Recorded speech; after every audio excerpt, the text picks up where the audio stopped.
Hi everyone, welcome back. Thanks for joining us today. We've got a brand new story to share with you, so let's begin. My name is Theo, and up until recently, I was just a guy who thought he had everything figured out when it came to love. I believed in loyalty, in finding that one person who makes life feel complete. And for the longest time, I thought that person was Mabel. I met Mabel a little over 3 years ago, and from the very first conversation, it felt like I had known her my entire life. There was no awkward phase, no guessing games, we just clicked. It was one of those rare connections where everything falls into place without effort.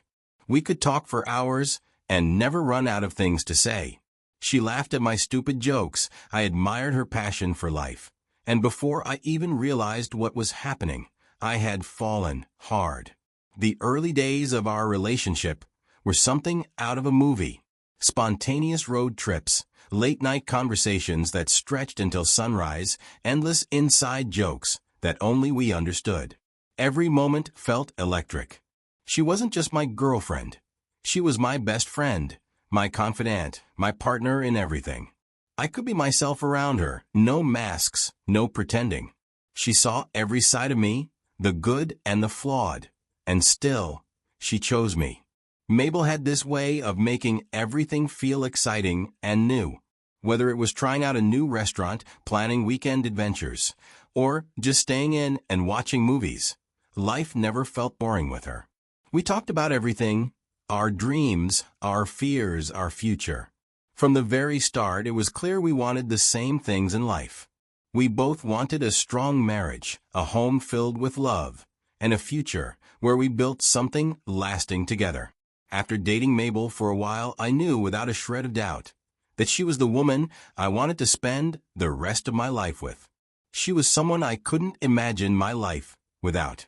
So, when the thought of proposing crossed my mind, it wasn't a question of if, just when and how I was going to do it.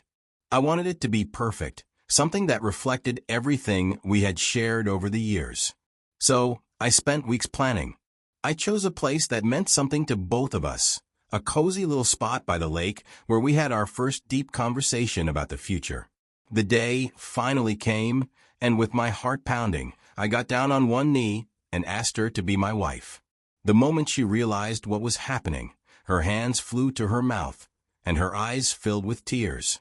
And when she finally whispered, yes, and threw her arms around me, I felt a kind of happiness I had never known before. From that moment, it felt like we were stepping into something even bigger. We both agreed that there was no point in waiting. When you know. So, we dove straight into wedding planning. Planning the wedding was one of the most exciting times of my life. Our families were thrilled, friends were beyond excited, and Mabel and I were completely in sync about how we wanted our big day to be. We spent hours going over color schemes, music playlists, and venue choices, making sure every detail reflected us. I remember sitting with Mabel, flipping through wedding catalogs, laughing as we picked out ridiculous cake designs before finally settling on something more elegant. We carefully selected the guest list, making sure every person there was someone who had been part of our journey. The venue was booked, the outfits were tailored, and the anticipation built up with every passing day. For me, the excitement wasn't just about the wedding day itself, it was about what came after. The thought of waking up next to Mabel every morning, calling her my wife, building a home together, it made everything feel so real. I couldn't wait to start this new chapter with her. If someone had told me that everything would change the night before the wedding, I would have laughed in their face. Because at that moment, I believed nothing could ruin what we had. But life has a cruel way of proving you wrong. The night before my wedding was supposed to be one of the happiest nights of my life. The rehearsal dinner was everything Mabel and I had hoped for, a warm, intimate gathering of family and close friends, filled with laughter, good food, and heartfelt toasts. Tomorrow, everything will change. I would finally marry the woman I loved. As I listened to my best man give a light-hearted speech about our years of friendship and how lucky I was to have found Mabel, I couldn't help but agree. I was lucky. I was about to marry someone I was deeply in love with, someone who in my mind was just as committed to me as I was to her. This was it, the beginning of forever. As the night carried on, the crowd started to thin out. Family members who had traveled from out of state came over to say their goodbyes, reminding me how much they were looking forward to the wedding. I stood near the entrance, shaking hands and exchanging hugs, grateful that so many people had come to celebrate this moment with us.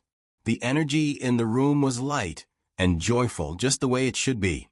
But then something changed. I glanced around the venue, and for the first time that evening, I noticed I hadn't seen my best friend in a while. Ryan had been by my side all night, cracking jokes and keeping things lively. I assumed he was somewhere in the room, probably chatting with one of the guests, but as I scanned the faces around me, he was nowhere to be seen. Maybe he had left early, without saying goodbye. It wasn't like him, but I brushed it off and went back to my conversation. Then a few minutes later it hit me. Where was Mabel? I frowned, glancing toward the last place I had seen her, but she wasn't there. Maybe she had stepped away to say goodbye to a relative, or with her friends outside. As the venue started to empty, I wanted to see Mabel before the night ended, just the two of us, sharing a quiet moment before the chaos of the wedding day began. Excusing myself from the conversation, I started making my way through the venue, checking the smaller gathering areas and hallways, even peeking into a few rooms. Nothing. I asked a few people if they had seen her, and one of them casually mentioned, "Yeah, I saw her heading toward the backyard a little while ago." The backyard. That made sense. Maybe she had stepped out for a moment to clear her head and take in fresh air. So I followed the path leading to the backyard, the cool night breeze brushing against my face. The venue lights were dimmer back there, the noise of the guests fading as I walked further away from the main hall. I wasn't expecting anything unusual. I wasn't prepared for my entire world to collapse in a matter of seconds. As I got closer, I noticed movement in the shadows near a tucked-away corner of the yard, a hidden spot. I slowed down, squinting into the dim light. Two figures, close together up. My stomach dropped. At first, my brain couldn't make sense of what I was seeing. But then, under the soft glow of the garden lights, I saw them clearly. Mabel, pressed against the wall, wrapped up in James' arms, their lips locked in a kiss so deep. I froze, watching the woman I was supposed to marry, the woman I had planned to spend forever with, passionately kissing the one person I trusted the most. Before I could stop myself, before I could even process the destruction unfolding before me, her name was ripped out of my throat. Mabel. She jerked away from James like she had been burned, her eyes flying open, mouth parting as if she wanted to explain. But no words came out. Nothing intelligent. James, meanwhile, just lowered his head, covering his face with his hands, shame radiating off him. He wouldn't even look at me. I stood there, feeling like the ground beneath me had disappeared.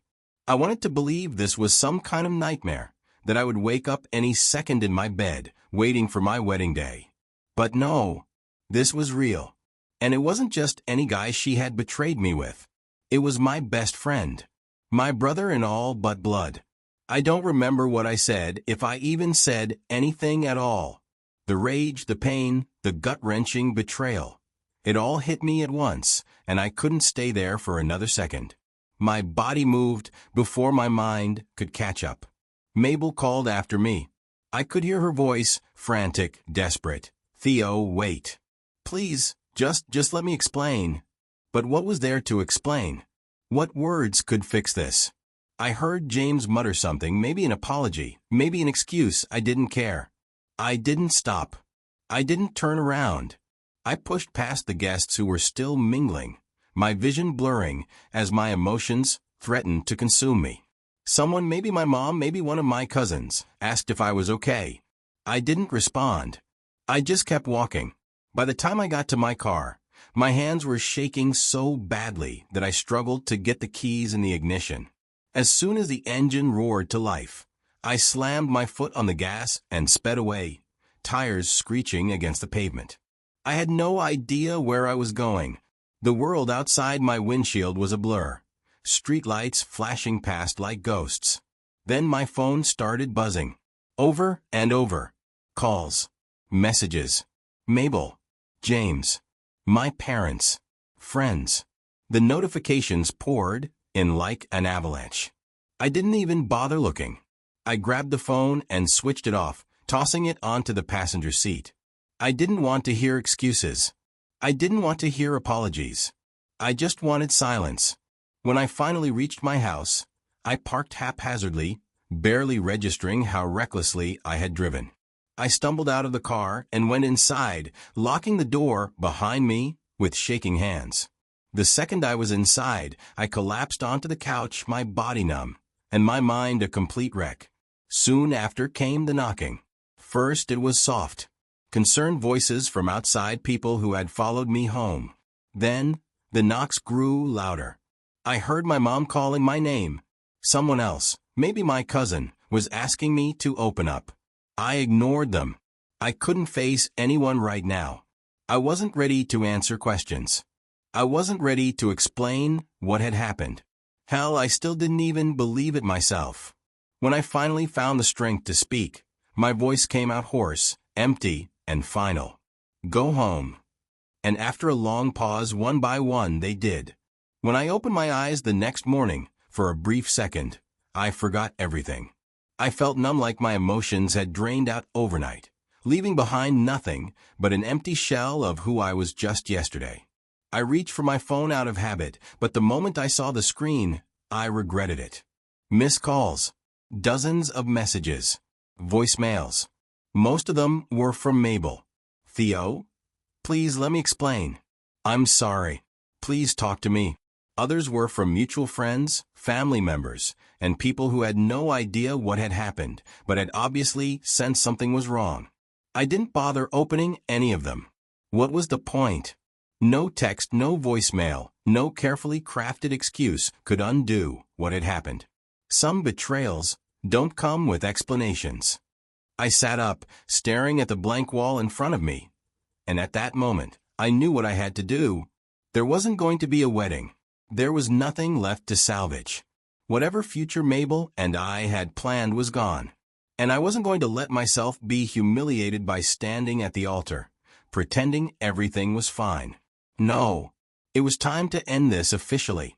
With steady hands, I opened the wedding group chat, the one where Mabel and I had been coordinating with vendors, family, and friends for months. Without hesitation, I typed, "There's no wedding. Plans are canceled. Thank you all for your support, but this is over." And I hit send. Next, I called my parents. The moment my mother picked up, I could hear the concern in her voice. "Theo? What's wrong? Is everything okay?" I swallowed hard, keeping my voice calm even though I felt like I was falling apart. "There's no wedding, Mom. It's over." The silence on the other end was deafening. Then came the flood of questions. What happened? Why? Are you sure? I spared them the details, only telling them, Mabel betrayed me. I can't marry her. My dad was silent, and my mom gasped, but neither of them argued. They knew me well enough to understand. If I had made this decision, there was no going back. I took a deep breath and told them the next part. I'm leaving town. I need some space, so please don't worry about me. My mother tried to protest, but I cut her off gently. I just need time, Mom. That's all. She sighed, heartbroken but understanding. My dad finally spoke, his voice firm. Do what you need to do, son. Just don't disappear completely. I promised I'd check in when I was ready. Then I ended the call. The pain was still there, but now it was mixed with something else, clarity. I wasn't going to let this betrayal define me. I wasn't going to sit around waiting for apologies that wouldn't matter. I was done. I packed my bags in silence. There was no hesitation, no second-guessing. I just needed to get away. The honeymoon trip had already been paid for. The reservations set. The irony of it all wasn't lost on me. This was supposed to be the start of a new life, a celebration of love, a memory that would last forever. Instead, it had become my escape route, a place where I could be alone to process the wreckage of what was supposed to be the happiest moment of my life. The drive to the airport felt surreal, like I was watching myself from outside my body. My phone was still off, and I had no plans of turning it back on anytime soon. I knew people were talking. I knew guests who had traveled from far and wide were looking for answers. I had no idea how the news spread, but I assumed my parents must have told them. The wedding was canceled. The bride betrayed the groom. The best man was the other man. That was all they needed to know. When I arrived at the resort, the front desk staff greeted me with a warm smile, congratulating me on my honeymoon. I forced a nod, too numb to correct them. As I walked into the suite, my eyes fell on the neatly arranged rose petals on the bed, the champagne waiting on ice, the little touches meant to make this place feel special. My stomach twisted. I grabbed the petals and brushed them off the bed with a single sweep of my hand. The silence in the room was deafening. I sat on the balcony, staring at the endless ocean, watching the waves crash against the shore. I had always found the ocean calming, but tonight it felt merciless, like it was swallowing everything in sight. I took a deep breath. For the first time since the betrayal, I let the full weight of it settle in. I don't know if I can ever believe in love again. I had given everything, my trust, my loyalty, my future, to Mabel, and she had thrown it away like it meant nothing. I don't know if I can ever trust another human being. My best friend, the person who had stood beside me through life's highs and lows, had stabbed me in the back in the most unforgivable way.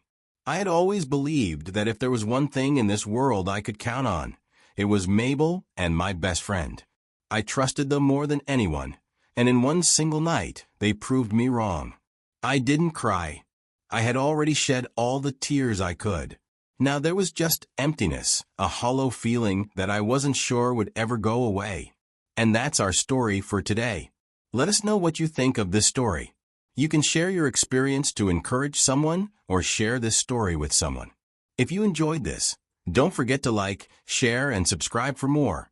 Until next time,